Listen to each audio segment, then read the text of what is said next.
Thanks for coming on, David. This is the first episode, and we had a conversation initially at Aliso about the UST and other things before a man interrupted us by almost getting into a fight and getting his dog ran over. But before we get back to the UST stuff, why don't you just give us some of your background, where you're from, how you got into skimming, and then how that sort of moved into Pulse, and then now to UST. Yeah. So thanks for having me on. It's pretty cool what you're doing. But I started skimboarding when I was 15, and I lived in Orange County at the time. So I would skim Balboa up until I was 18, and then I moved up to San Jose for college. And while I was there, I skimmed Santa Cruz a lot. So over the next 5-7 years, I kind of became integrated with the scene in Santa Cruz. And then back in 2013, I ended up getting a job in Santa Cruz and moving over the hill from San Jose. And I've been there ever since. I think in 2014 is when I started doing Pulse, it was a kind of a revival of Forever Skim, an online digital magazine. We did it for about 2 years, maybe it was just a year and a half, before we kind of got burnt out on it. And then kind of put that on the back burner. I've been competing pro since I was 25 or so, and I'm 33 now, and still trying to hang in there with the young guys. But at this point, over the past 2 or 3 years, I've been helping out the UST, just here and there with the website management, writing articles for them, coordinating with photographers and stuff. So just trying to keep the lights on at the UST as best I can and make it look professional and like it's a good good representation of the sport. Yeah, we're starting to enter that weird era where a lot of the old stuff that we had is sort of going derelict, being abandoned, and there's not enough influx of new stuff. It's like right now we just have Skid Kids, and that's about it. That's really a media presence. So it's great that you're doing that. And then one of the issues I've had is I will direct the other people to the UST website and stuff, and there's still not enough engagement and information. So this year, some things have changed basically because of the COVID layover, and then people kind of be shaking about coming back. But can you kind of describe sort of a real base? So let's say we're talking to brand new skimmer, like no idea what UST is. Can you describe the format, the point standings, the difference between the male and female tour and stuff like that? So maybe in a real optimistic sense, like if they wanted to do this stuff one day, what information would be like useful for them going forward? Sure. So the UST, I should start by just stating the goal. And the goal of the UST is just to crown a world champion of skimboarding. There's definitely not a perfect system, but for where the sport is right now, it's doing the job as best it can be done, I think. So essentially how it works for the men is there are generally 6 events right now. There's 5 this year because the Santa Cruz contest got canceled. But in a normal year, in the past, I think 3 or 4 years, there's been 6 events. And the top 4 placings count for your points total. Points are giving out, it's more or less about 1,000 points for first, and then 90% for each successive placing. So second place gets 900, third place gets 810, and then it keeps going down from there. For the women, it's the same system. It's just there's only 3 events, and the top 2 placings count. So currently, for the men, there are 3 events on the East Coast and 3 events on the West Coast. Prior to a couple years ago, Cabo used to be included, and then even before that, there also was another international competition that was floating. That they had it in Sanonga a couple times in Brazil, and then they also had, I know they had it at least once in Portugal, which is really good for the European guys. But more or less, from top to bottom, the goal of the UST is to crown a world champion, and they use a point system with top 4 or top 2 placings count depending on the gender, and depending on where you place, you get a certain amount of points. And then I'm coming sort of back into the scene. I sort of quit 10 years ago, and I checked in 5 years ago, and now things are changing a lot, but also more importantly, moving in a really good direction. And by that I mean live streaming and live scoring, which is something that obviously it's good for the viewer, but even more importantly to me is like if I'm a competitor, I mean before it was pen and paper to my knowledge. Really changed it's not as though somebody's going to sit behind and go, okay, let me do some math real quick. With the live scoring, this is all digital. The scores go in. The math is getting done through the software. So I mean, those score totals are coming in right away, and now we have our pros. You know, it's one thing to be like, I need a good wave, and it's another thing to be like, I need a 5.6. Yeah. So that's really good, but at the same time, we're still in the initial years of that, and there's kind of eking out problems. I mean, just today with the judges, they were like, you know, some of the judges, they go, oh, it went offline, and then you're just kind of like, refresh, it'll come back up, and there's a little bit of a bobble with different generations handling it. So what have those struggles been? Have you been surmounting those struggles? But also, what's your opinion on like how good that is for sport going forward? Well, I think it's an interesting question because like the idea of whether live scoring is good, it's 100% is. The idea of whether live streaming is good, absolutely. But the execution of them are a lot more difficult and a lot messier than it might even seem.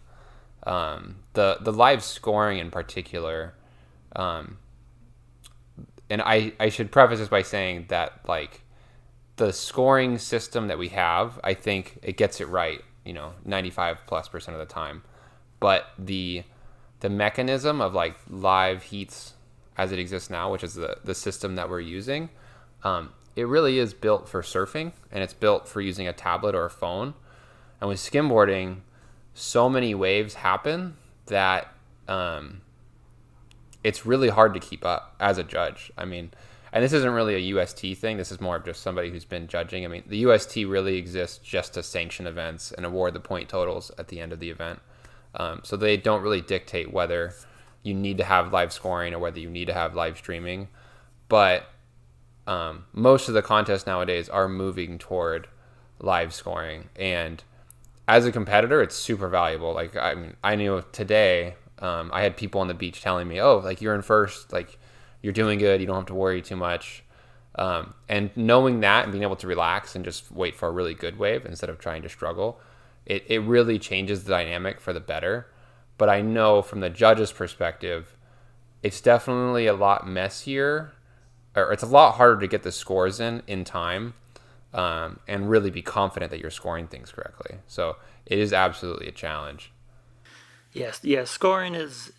There will never be a time in human history where the idea of scoring, judging, reffing, anything like that is clean. But one thing I've noticed with, I mean, this is my brain from like 10 years ago. But with the new live scoring, is we're getting these like everything is getting real close.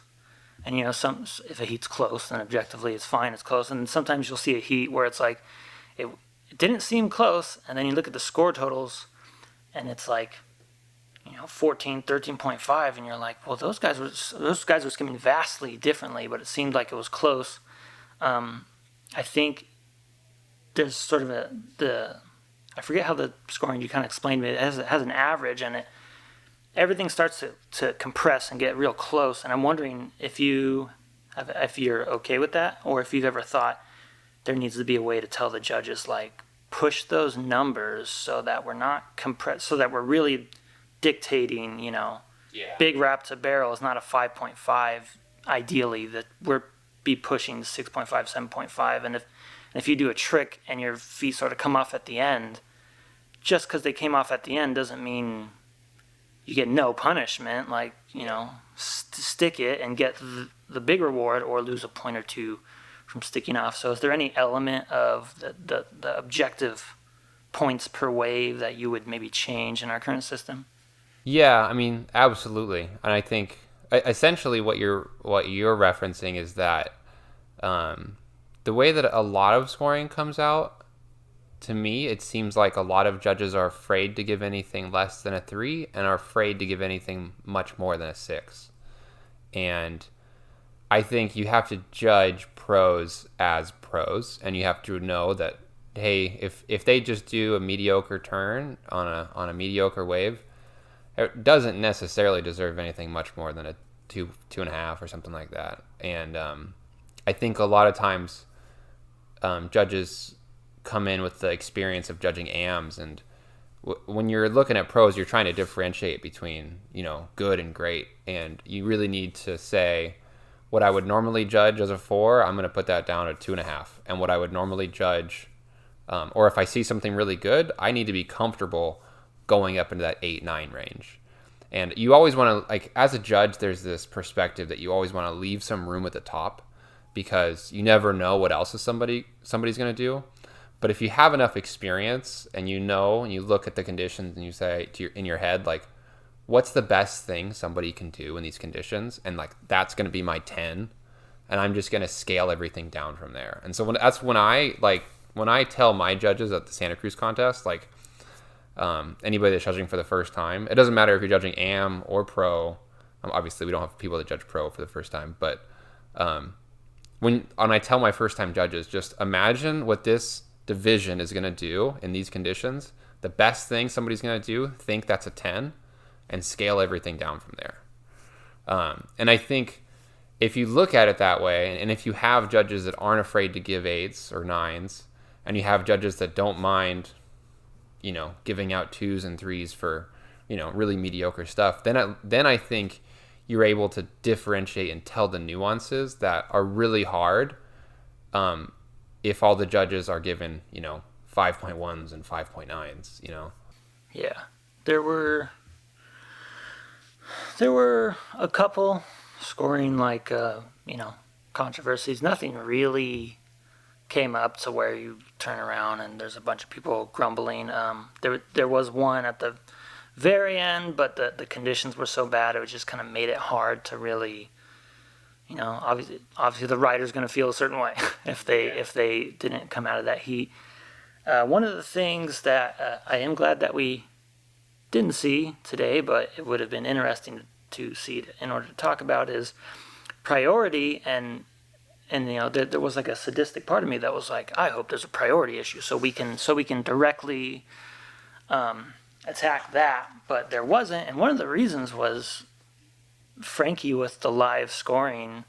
I mean, if everybody knew, for most importantly, and because everybody knew, I mean, you don't want to play with that. You're not going to get away if Frankie's just set literally 1, 2, 3 who's in priority, and then you go against that. But Oktoberfest maybe a little bit more on top of that, whereas Aliso, every now and again you just get an objective. It doesn't matter if there's contact. It doesn't matter, and it doesn't matter if both riders rode the wave out. It would be ideal if we had it a bit more like surfing, which surfing can get real crazy, where some events won't even allow split peaks, essentially, because they're basically saying, well, what if you chandelier their section? And Skim, they're reluctant to do that. Our sport is smaller and more grassroots, and it's like, on one hand, it almost seems like, why bring the negativity of I mean, you are basically like giving that person second place. It's very drastic when that happens. But obviously the other thing is the person who nearly got cut off. Like, I was still trying to get information about whether Blair had priority when they split a peak, and they both made the wave, and the judges kind of went like, yeah, it just felt like, well, there's no reason to make it a problem. But at the end of the day, it's like, well, did Blair have priority? Like, I need to know that, because speaking from a skimmer, I'm not comfortable performing 100% of my potential maneuvers if a dude's board literally is grazing my leg and our sections are crossing. So what's your opinion on that? How would you tackle that situation, knowing that it's not the surf tour? We're not talking about hundreds of thousands or millions of dollars, but at the same time, it's like we have a rule and then we just like, we don't need it. It's like we do have a rule. Should we be using it? Yeah, and it is. I mean, you probably weren't all that engaged, 2 years ago or even 3 years ago. I think in 2018 and in 2019 there was a number of times where the interference was actually called, and it was called, in my opinion, really well. Weber got called for it in the final here at Oktoberfest, and he ended up losing to Sam Stinnett. I think that was in 2018. Or maybe it was the semifinal. I can't really recall. But, and, he ended up losing the contest because of it. And similarly in Santa Cruz, interference was called on Lucas Fink in 2019 in the final against Blair. And Lucas was blowing Blair out of the water. And Lucas ended up losing by only a fraction of a point because he got interference. So it is happening, or good interference calls, and it's hard to even say it that way because it's not good that it happened, but the fact that the rule is being enforced the right way, that is happening more often now, and I think it is deterring people from doing it as much as it used to happen. But my general thought is that it should be, you should have a dedicated judge for it. And ideally, you would have a system like Live Heats, who gives you a pretty good idea of who should have priority. Whoever's been waiting longest has priority. That's not a perfect system because there are plenty of times where somebody half runs for a wave and they should be stripped from priority. And we don't, in our grassroots thing, we don't currently have a way to kind of reorder priority on the fly, like in a way that goes against what the Live Heats is saying, who went last. So that's a bit unfortunate. And also, well, and when an interference does happen, a lot of the contests have kind of relied on the judges to make the call, and the judges that are giving out points, they do not have time or the brain power to figure out who has priority and whether somebody collided and if it counts as interference. That needs to be somebody whose sole job is to determine if it's an interference or not. Yeah, I think the half running thing is, if I hate to always go back to surfing, but it does make, that's literally what we do is we end up copying everything. But half run is that same thing of sitting on people, and I think newer riders aren't really aware of it, but if you're an experienced rider and if you've been somewhere like 10th Street or Wedge, a non-competition day, you know what sitting on somebody is like, and sort of half running. And if the first wave of the set isn't very good, you can half run somebody onto the wave and get them to go on an objectively worse sider and sort of get that. So that can be a part of games. Well, that might be considered like jockeying, or like you sell a wave to somebody. Like, as long as feet do not hit the board, because I think that's more or less how surfing does it. And surfing has this controversy too, where Medina is known for this, where he'll do like a run on a wave to push. They have priority to motivate them to go. And he'll do it as late as possible. It'll still chandelier the barrel. And people have kind of been like, okay, it's a sport and he's doing tactics, but in the spirit of surfing, is that in some way an interference? And it's like, that's a really hard one to say, especially if he's selling it like, oh, I was just, Well, I think that in surfing they do have a rule that if you make a concerted effort for a wave, if it looks like you actually paddle and it convinces the person who doesn't have priority not to go, then you do lose priority. And I think something similar to that should be good for skimboarding. You could absolutely say, I'm going to pick up my board and not run, But if you take, I don't want to put a number on it, but more than 4 or 5 steps, like I would consider that, like that's, you lose priority for that. If you have priority and you get up to really running and not just like taking a few steps, then you should lose priority for that.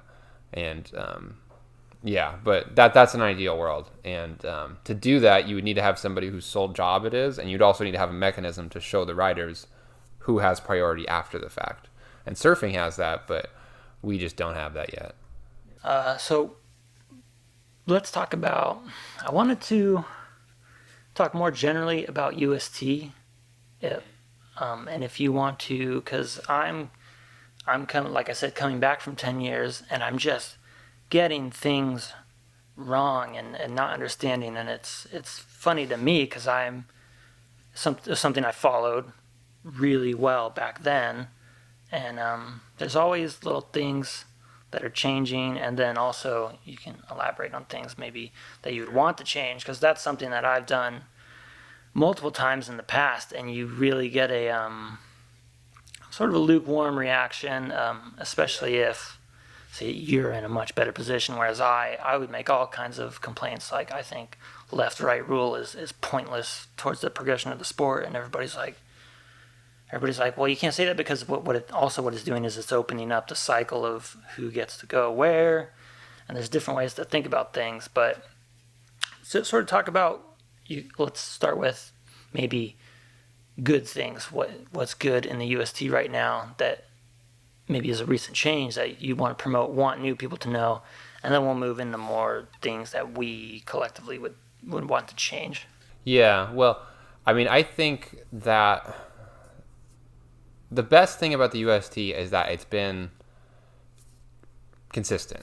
And I mean that in that they have crowned a world champion for the past, I don't know how many years it's been, probably 15 plus. So at the core of what the UST does is, adding point totals and finding out who won the world tour at the end of the year. And it's hard to even call it a world tour if there's no international, but let's kind of put that aside for now. So that's definitely really good. Where the UST struggled, in my opinion, is really getting people engaged with the race of it and following along, like the points race. And part of it is that we no longer have the YouTube video summaries that used to come out.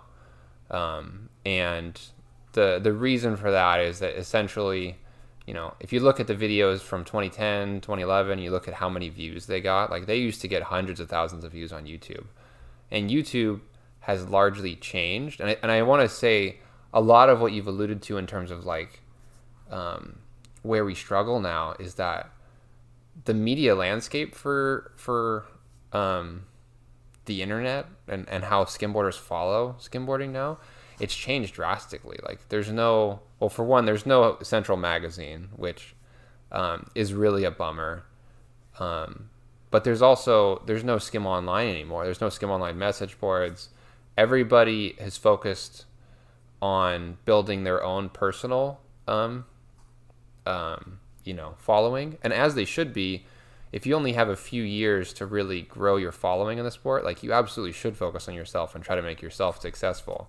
But it comes at the cost of, since there's no real information hub, skimboarders don't know where to look to find out where the next contest is, how the last contest went. I've been doing what I can to put that information on the UST and write summary articles and stuff, but it's better than nothing. It's keeping the lights on. But it definitely would be my wish is that we could have better coverage, and if there was more budget to have better coverage, and the videos that we made still got hundreds of thousands of views, that would be much better in my opinion. Yeah, it's a bummer because when you start splitting platforms as the entire internet has been, all the big things are fine. They survive. Surfing and skating, they splinter and everything works out. Snowboarding, surfing, but when I saw skimming split, I was like, what are you guys doing? Nobody move, nobody go anywhere, because we don't we don't have, like you're saying, no one person really has that much. What we had was Skim Online, and then for a bit we had Forever Skim and YouTube, and all those things were really doing is those were really great media outlets that we had that fed into Skim Online, and in some way or another, we have that. For mountain biking, it would be Pink Bike. There's got to be something that's aggregate enough to where it brings everybody together, but with almost no way for everybody to get together in skimming. And I thought about this for a while because I did go into Reddit and Discord and kind of help them just liven everything up and organize a little bit better and make things, but it's so slow. I kind of sit there and I'm like, is this the right thing? I am doing two, and now I'm even kind of starting this podcast because I'm literally throwing darts at the board, and I'm like, I don't think people even know what they want out of today's media platform. It just seems they go, whether it's phone or computer, they just go online, and then it's just a cavalcade of everything. But it's not even what people want. It's what the platforms will give you. Everybody has been, I don't want to get too far into, the digital landscape, but the Facebook and Instagram, what they design the internet as, that's what the internet is now. And they've designed it so that you follow people, you don't follow organizations, you don't follow, people do follow WSL, but I haven't looked at the numbers, but I would hazard a guess that Gabriel Medina has more followers than WSL. I would bet John probably has more followers than the WSL. And skimboarding, that's probably the same thing, 10x. But the problem is that Facebook and Instagram have designed the world so that corporate type of content just doesn't get rewarded anymore. And some of that's really good for the writers. Like, they can make a living in ways that they couldn't before. But it's also not good in that, a contest series, I think, is super valuable for the sport. And if there was a way for us to keep the contest series at the front of the sport, and that we could get sponsors behind it, and then we could promote that, I think that would help the writers as well in a way that, having a personal profile just doesn't really calculate. Yeah, I know Skid Kids has been doing their coverage, and they sort of fan out as much as they care to. It's centered around Blair, and then Blair will cordially talk to everybody's friends and everything. And then some other platforms like Rob Beefs, if it's more Orange County. I don't know if he was here today, but they're doing these things, and it is frustrating because you'll see those videos get views, and if I were to check anything from the Reddit Discord, it's like nothing changed there. There's no way to bring it all together, and I'm wondering what would you use, like, my question is, would you, like we were saying, UST YouTube before was pretty successful. Would you look at the UST now and go, this is still a vessel for progression, or is it more its own thing? We have to have it. It's an organization for the contest. But would you choose another vessel maybe currently for pushing things towards, and then pushing it to UST, as opposed to the opposite way around where UST makes another platform work? No, I think I would, I would say that what the Skid Kids does, what Beefs have done, like the contest coverage that they do put out, is phenomenal. Like, it's really, really good. And I would love to see the UST do something similar to that. There's just currently not the budget, and there's not the audience to really justify it. Part of it is that YouTube rewards channels now. They don't reward videos necessarily. And they reward channels that put out 20 minutes of content a week. They don't reward channels like the UST that would put out 10 3-minute videos a year. That's only accounts to 30 minutes of total viewing time. Whereas if you're putting out 20 minutes of viewing time and you're doing that every single week and you're keeping people engaged, YouTube is going to reward that with a lot of views. And so it's just the media landscape is rewarding stuff that the UST kind of can't compete in. My thought on what the UST should really do as a next step. I mean, I think as a dream, like as a reach, you could say, let's have the UST live stream every event. Let's have the UST put up every single heat on YouTube, and maybe that'll start to spur like the view time that is necessary to get the UST in the running again, of like actually getting enough view time to get rewarded by the YouTube algorithm. But on the other hand, I think what could really help the UST is some sort of before and after each contest, just a contest summary on Instagram, similar to how the WSL used to do. They had a show called Surf Breaks where they would give like a summary on what happened at the last contest, how the points race shaked up, kind of who had standout moments, and they talk about the next event. And like that's a relatively simple thing, and I think it's within reach for the UST and the UST budget and like, you know, the logistics of it all.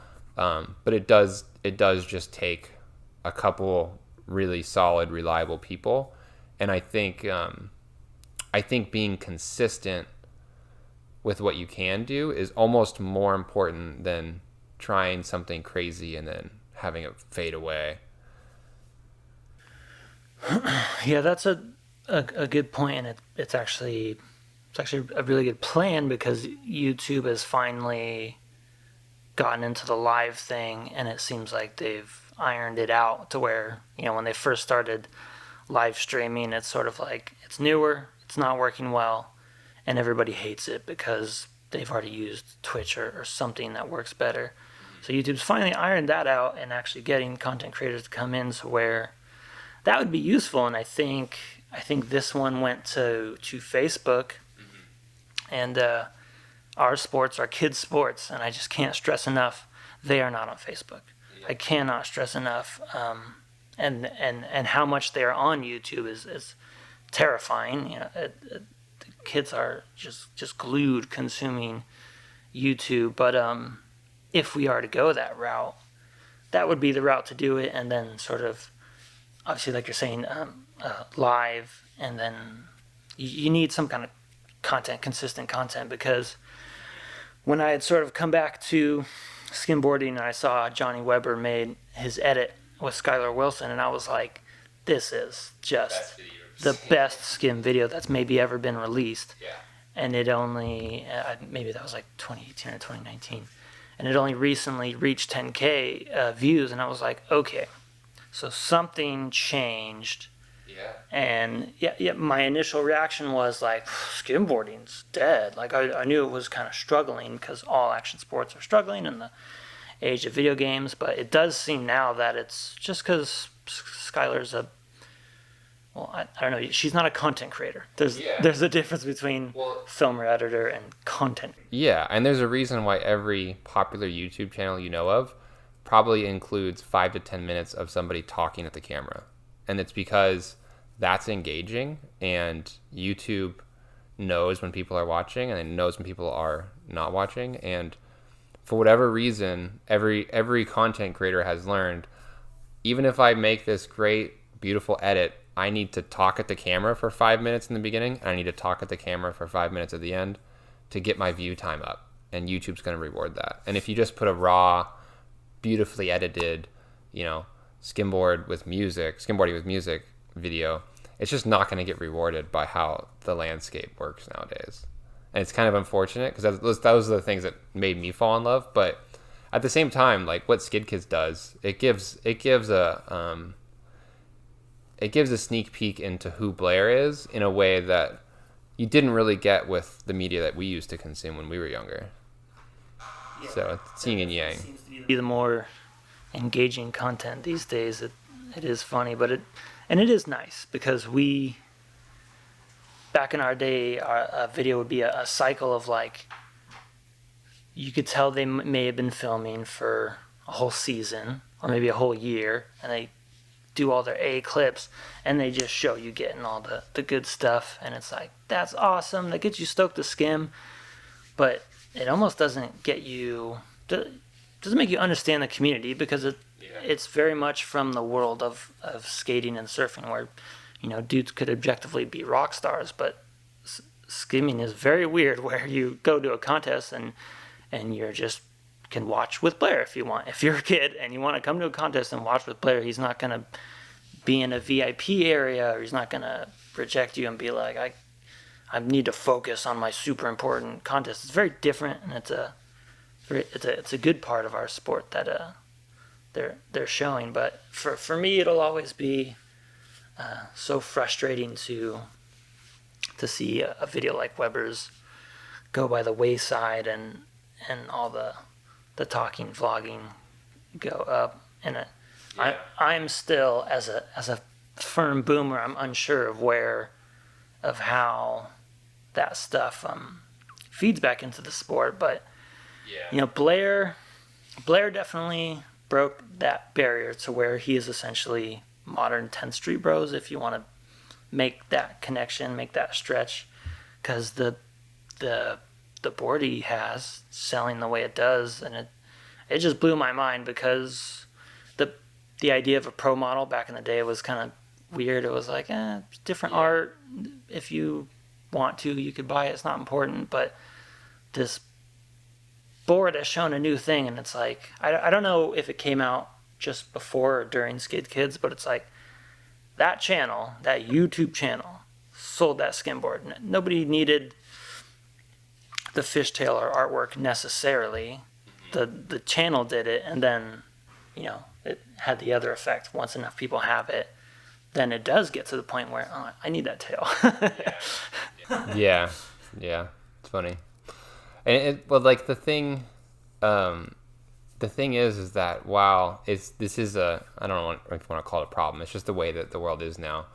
But for it's a thing for skimboarding that well edited, non-vlogging videos don't necessarily get the views that a vlog does. It's the same thing in other sports. Like surfing can't put out real surf videos anymore without losing money. Snowboarding, similar story. Skating can still do it for whatever reason, because I think largely because outlets like Thrasher have kept skating very raw and like core, but we don't really have that powerhouse of a media thing, and skating's also just has like a tremendous audience that I think other sports don't necessarily have. So it is unfortunate in a way that the content that I love and the content that you likely grew up watching and love, like there's not really a way to make it work nowadays, or make it seem worth it. But it's just kind of the world that we're all living in. So talking about writing the articles, so I was reading your articles, and every now and again I would talk to somebody, and it's either they like maybe read the article, or they don't know about it, because I'll take your article and I will link it to whoever I can in the community, and it still doesn't get a lot of traction. And I've been there before, where you put time and effort into something, and then you really feel like, am I getting rewarded for this now? And if not, is that a problem? And then, am I getting rewarded for this now? And the answer would be no, but should I still do it because it has to be done? Where would you want to, how would you change the articles now, or like we're saying, the distribution of articles? I think maybe we could combine this a bit with your mentioning of surf breaks, because the written word is tremendous, and our age, we have to admit that it's devalued. It's been harshly devalued. So would you like to just keep doing the articles the way you are? Would you like to change the articles, or would you just kind of take the L and say eventually the plan is to just go video, go audio, because that's what modern people require? Well, I mean, I think personally, I work in PR, I work in marketing, so I know the media landscape in a way that other people might not. But I think, the written article, I think it's a necessary part of the puzzle, but I don't think it should be everything. The only reason that I'm really doing it is that I know that I can do it, and I know it's relatively simple for me to get it done, and I know I can consistently do it, as long as I want to. And so if there was a way for me to do video consistently, or if there was a way for me to do, Instagram video summaries consistently, or YouTube live streaming consistently, I think we absolutely should strive to a place where we can add those things. But whatever we add, I think it's really important that we add it and stick to it, and that we're consistent about it to the end. And like I said, I think the next no-brainer step to me is summary videos on Instagram, because it's a platform where the kids are on.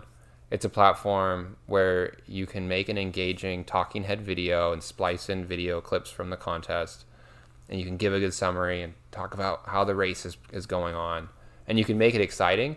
And it's also a very shareable platform. Like, you can share those videos, and then if a pro like Austin does well, of course he's going to want to share that video and show his fans, like, look, I'm killing it in the UST this year. I'm number 4, I'm number 3, or whatever he is. And so I think that's the next no-brainer step to really expand the audience.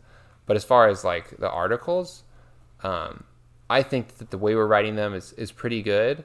But I would, if in my ideal world, I would supplement that with a very press release style article that we put out over the wire, which is like press release distribution. And then we also shop it around to all the major surf sites and shop it around to all the local newspapers wherever a contest happens. So I think it's really feasible. Like, if we had a real PR plan for Oktoberfest, for example, I think it'd be super feasible for me to write a press release Sunday night about the contest, get some photos, put it all in a Dropbox link, and email the OC Register, email whatever local Newport magazines there are, email the Inertia for surfing, email Stab magazine for surfing, and then also put out that press release on the wire and just kind of see what happens. And I think we could get a lot more coverage in the surfing world and in these local newspapers and magazines than anyone really expects. And I think that's still a really important part of the media landscape. While it's definitely not kids, if we were to like do that consistently for a year and then take that list of outlets where we got published on and showed it to a potential sponsor, and it said, LA Times, Orange County Register, Santa Cruz Sentinel, whatever East Coast outlets are close to those things. And it also said the Inertia and Stab magazine. And we said, hey, look, we got coverage on every one of these things. This tour is legit. It is the de facto world tour. I think we would have a lot easier time collecting sponsors. So now I want to try to touch on my my really bad ideas, and then have you kind of shoot them down and try to understand the landscape more. Because, again, as I was saying earlier, at any time I've gone into the community and said, like, I think this should be done differently, and it's sort of instantly like, you haven't run an event, you don't know what you're talking about, that requires money that we don't have, time that we don't have, blah, blah, blah, blah, blah. But I going off the schedule today, and it's funny because Oktoberfest does set up essentially a separate tent for AMs. Mm-hmm. And they have that option, and they kind of play it by ear. And it almost seems like every year they go like, yeah, we might do it a little bit, we want to avoid it. And it's like, they always end up using it a ton, because we're doing so many pro heats up to whatever it was when we stopped, like 3 or something. Mm-hmm. It's a long time just in general, and then kind of talking about how we're not surfing to where, even in surfing that can be an issue. They have the benefit of a waiting period, so they just go, waves are good, run. When they're not, you stop. But having pro and am mixed together is I don't know what you would call it, like catch-22 or double-edged sword. You need it to run the event, as far as I'm concerned, but it can cause so many problems. What's your opinion on the idea of AM-only events, which right now is something that bum me out, which is why I'm probably going to do a type of event like that in the future, but I do miss AM only events, and when we don't have them, it just makes it all the more clear that we're always going to have pro-am events, and I would love to just push my little agenda of somehow getting a pro-only event. Even if it's a one-off, non-UST, there have been weird things like that in the past, and I'm wondering, do you think that we should just do that as a concept, because it's a fun concept, maybe a little bit more progression, pros are always in good ways, blah, blah, blah, et cetera, or do you think the putting too much thought into that is it's just not going to work out because of mostly financial logistics of, like, if you want a big event and you want live stream, live scoring, good judging, blah, blah, blah, eventually you objectively need money, and you probably are not going to hit that mark without the amateur division. Yeah, I mean, I think it would be great if we could make it happen. I when I was a kid and we had the Green Eggs and Abs contests, those were killer. I thought that was so awesome as an AM to have the opportunity to skim during good waves, good conditions. That's something that, like, if you can compete as an AM for 5 or 6 years in a row and never have good conditions in your heat, and that's a real bummer. And that's one of the reasons that a lot of people even start doing pros. They're just like, I'm sick. That's what I did. I'm just gonna try it. Like, I just want to. Yeah. If I'm gonna lose, at least I'm gonna catch a couple good waves. I've said that exact phrase in my head. Yeah. So, AM only events are awesome. Pro only events. I'm with you. I think on the long term, like, I think it would be great if the UST were just like 3 or 4 pro only events with a 4 or 5 day waiting period that we held in a single day. Because if you only have a single pro division, like, you can get through that in a day easy, and you just choose the best day and just run it. I mean, maybe not if it's 40 people like this, but if you have 18 or 27, like, you could probably get through in about a day. So I think that would be really cool. I just think it's just I think that there are a lot of other steps to take before we take that kind of leap. But I actually had this idea recently. Like, you've definitely heard of Red Bull Cape Fear, probably. They think they did tow in, but they also did paddle in. They do it at either Shipsterns Bluff or some slab in Australia. Another one in Australia. I think it would be really cool to try to get a one-off event like that in Cabo with a waiting period, and try to get someone like Red Bull to, like, sponsor it and, like, you know, handle all the media coverage. And, like, the stuff people do in Cabo at Solmar and Lovers, if you had a 7-day waiting period or something, you could get something that is almost as compelling as Red Bull Cape Fear.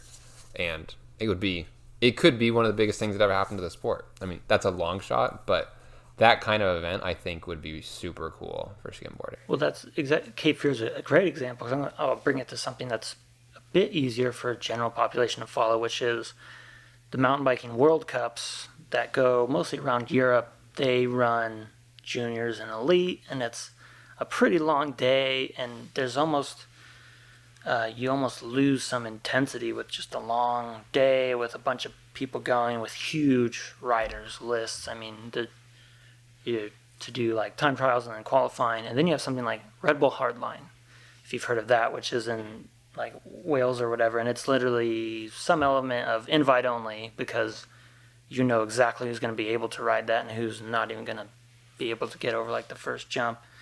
And that's what people watch. And if you want to talk about Rampage, but Hardline's an actual race, and it's like, it's still, there are World Cup guys doing Hardline, but it's sort of, it is like, this track is not for juniors, it's not for people who are placing, like, 80th or 60th.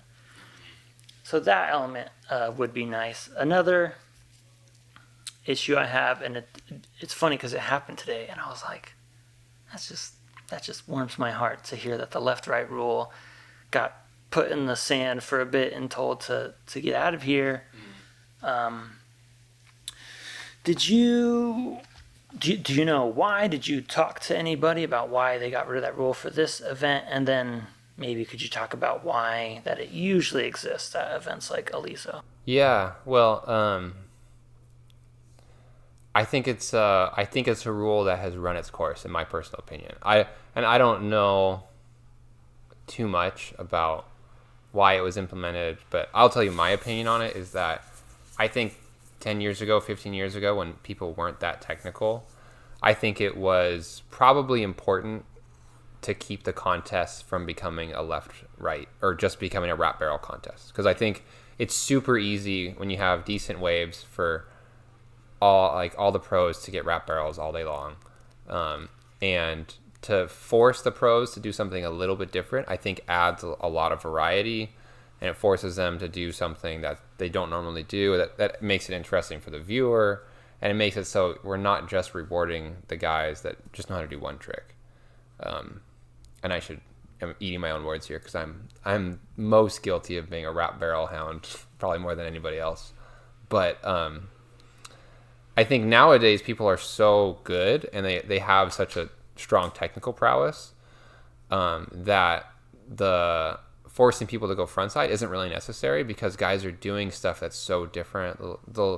People are really good at riding backside liner barrels now. People are really good at throwing tech before waves, doing 360s out, doing frontside airs, backside airs.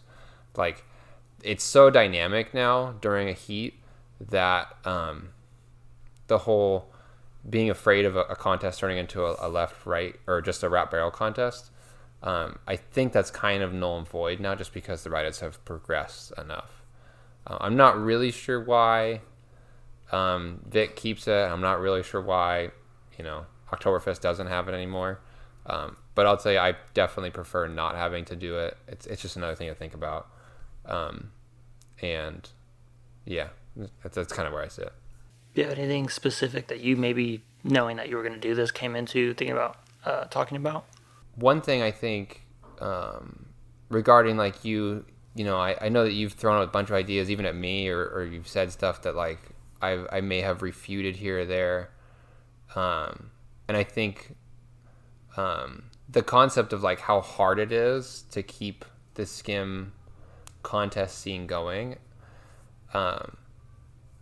and I don't think I've ever been the guy to say like, oh, you need to run a contest to see what it's like, but like that, I totally understand that perspective, because I've been helping out with the Santa Cruz contest now for I think 5 years now, and like that contest and every other contest in skimboarding is run almost entirely on people that just want to make the sport super good, and like it's just hours and hours and hours of volunteer time. And like when our contests get run, there's not a team of people being paid to show up. Like, it's just whoever's running the contest, 3 or 4 really good buddies, and then a bunch of like family members that are helping out, like offload or organizing where the scaffolding is, how to get a tent set up, how to get a scoreboard up, and like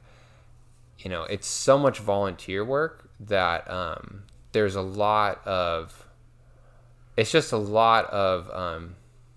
people that are putting their heart and soul into it, and I think that's probably why you get that kind of feedback sometimes. But yeah, I mean, if anybody listening to this is ever like curious about what it's like to run a skim contest, like all you gotta do is show up early one day and help out set up and do what you can to help out, and it'll be much appreciated, and you'll get a really good insight into like what you're doing to help out from 7 to 8:30 a.m. before it starts, and judging heats here and there. Like, that's just what everybody else is doing, and you're receiving from it all that everybody else is receiving from it, which is just a pat on the back and a thumbs up at the end of the day. Like, people aren't making money from it; they're just doing it because they all love skimboarding, and they're trying to keep the ship afloat.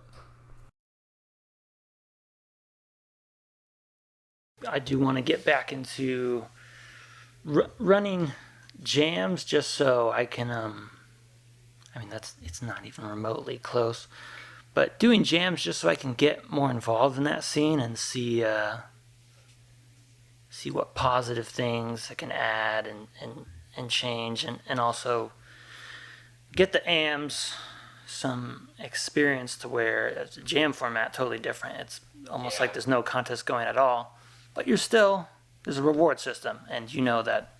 I mean, for me, it's like, okay, do well, I will give you money. That is it. I'm not going to give you a free skateboard. There's no T-shirt. There's no like judge or points or heats. It's just like, if you come here and skim well, I will give you money, and buy a sandwich if you want, or take that money and enter an AM contest and feel a little more comfortable and rewarded with doing that, and then eventually going pro. But speaking of running events, do we have plans to make the Skim Bash happen again next year? Oh, yeah. Or is what was the event called that just happened in Santa Cruz? That was run by Premier Skim League, and that was the Velo Vic, Velocity pair with the Vic. Was that a temporary event or like a standalone event that could run on its own separately? I think it's a standalone event that they'll probably run next year. I mean, I'm not really involved with that event much, so That'll be interesting. What date usually does Skim Bash run? nowadays we try to run it in late June. It used to run in September, but nowadays we try to run it in June for a variety of reasons, but one of which is that in September it's a coin toss whether the sand's going to get blown out in Santa Cruz, and we do often get some of our best days of the year in September, but we also get some of our worst days of the year. So if the North Pacific comes alive before we have the contest, then we're screwed, and we've had plenty of that. And then the second reason is that in late June, we can often find dates where you get a double high tide. So we get a high tide at like 9 a.m. and another one at 7 p.m.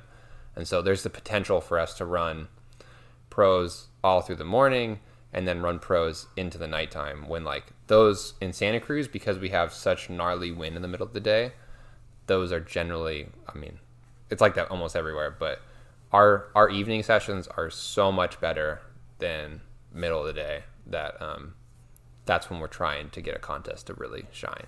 Yeah, I don't know why it is for Santa Cruz. It's just so northerly, but the that midday wind, and then it gets real bad, and you're like, man, it must be horrible like this all the time. And it's like, no, you get glass offs, and like the morning's nice. It's just for some reason, whatever the climate is, or like the way the land is structured. Yeah, well, there's a huge, if you ever look at like wind patterns on like the North Pacific, like on a global scale, there's just this huge wind current that's always running from north to south, from like Alaska down south. And Southern California, from Point Conception above Santa Barbara down to San Diego, it's this big, part where that current kind of misses. So down here, you guys have days where it's glassy all the time. And Santa Cruz is just more exposed to that. And while it is, it does have a big U shape, so you can kind of hide from the wind in certain parts of town. It's still super exposed to wind. And midday, you kind of can't get away from it. Very difficult to run an event. Yeah, it's real hard. Fun ones. All right, well, thanks for taking the time, especially on a sort of tight schedule for both of us doing it on the event day, but ended up working out really well. For sure. Yeah, thanks for having me on, and it was a really good time. And good luck tomorrow in your heat, of course. All right, thanks.